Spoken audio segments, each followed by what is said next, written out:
Okay, let's get into a story that I think really gets to the heart of something universal. We're not talking about fame or getting lucky here.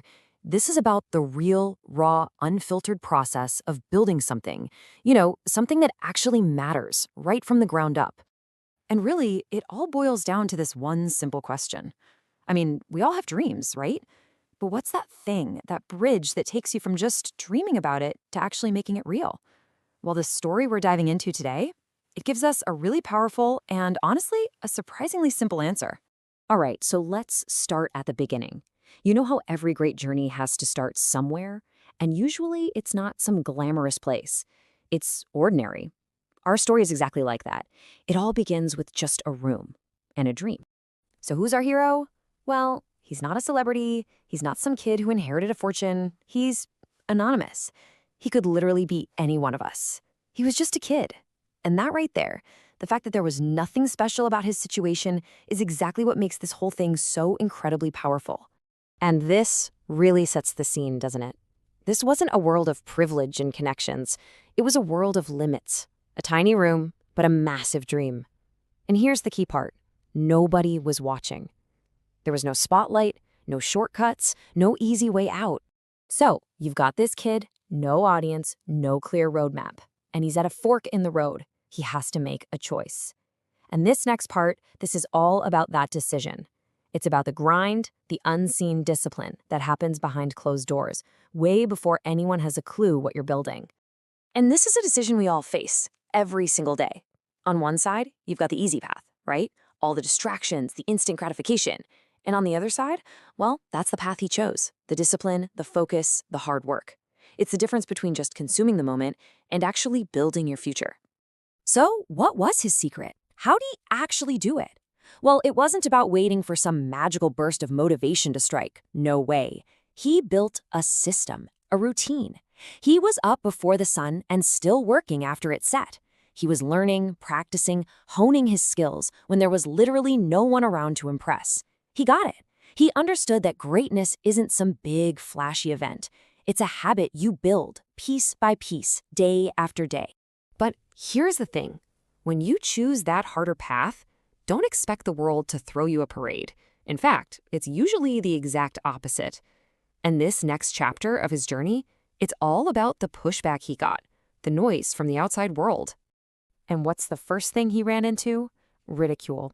People laughed. You know how it is. When you're trying to do something different, something big, the first reaction from a lot of people is just to laugh. They can't see the vision, so they make fun of the work. It's the easiest way to write off something you just don't get. Then, after the open laughter, something else creeps in. Doubt. And this one is quieter, but it can be even more damaging. It's those people whispering, is he just wasting his time? Is this whole big dream just a fantasy? And then, maybe the toughest pill to swallow of all was just being invisible. Imagine that. You're working day and night, pouring your entire soul into this thing. And what do you get back? Nothing. Just silence. The world just carries on as if you don't even exist. But this is the whole point of the story. All that noise from the outside, the laughing, the doubting, the being ignored, none of it got through. It's like his internal drive was just stronger, louder. So what did he do? He just put his head down and kept on working. So after all that grinding in the dark and pushing through all that negativity, something started to change. But listen, this is the part of the story that everybody seems to get wrong. Success didn't show up with a marching band and fireworks, nah. It arrived quietly. And that brings us to one of my favorite myths to bust, the whole idea of an overnight success. It's a fantasy. It just doesn't exist. What this story shows so clearly is that what looks like an overnight success to the world is really just the tip of the iceberg. It's thousands of hours of quiet, relentless work finally breaking the surface. See, his success wasn't some big, singular event. It was more like stacking bricks. It started with one small win, just one. Then that victory made the next one a little easier, and then another. And he just kept stacking these small wins one on top of the other, building momentum until one day the world had no choice but to look up and notice what he'd built. And how did they finally notice?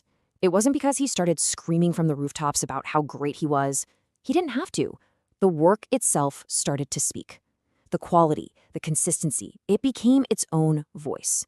And that voice was loud, clear, and pretty much impossible to ignore. So you see, this was never really just a story about one kid, was it? It's more like a blueprint. So let's boil this entire journey down to its essential lesson, that one powerful idea that you and I can apply to, well, pretty much anything. And at the end of the day, it really just comes down to this. A simple choice. Some kids play. They're focused on the now, on what feels good in the moment. And then, some kids prepare. They understand that what you do today builds the person you become tomorrow. It's the difference between a mindset of consumption and a mindset of creation. And that's the bottom line, isn't it? That's the big takeaway from this whole thing. The future isn't something that just happens to you. It's not about luck or chance, it's built. It belongs to the prepared. It belongs to the people who are willing to do the work today for a reward they might not see for years. So I want to leave you with this. This whole story really just leaves us with one question, a pretty personal one. When you look at your own days, your own habits, what do you see? Are you playing or are you preparing? Because how you answer that, well, that changes everything.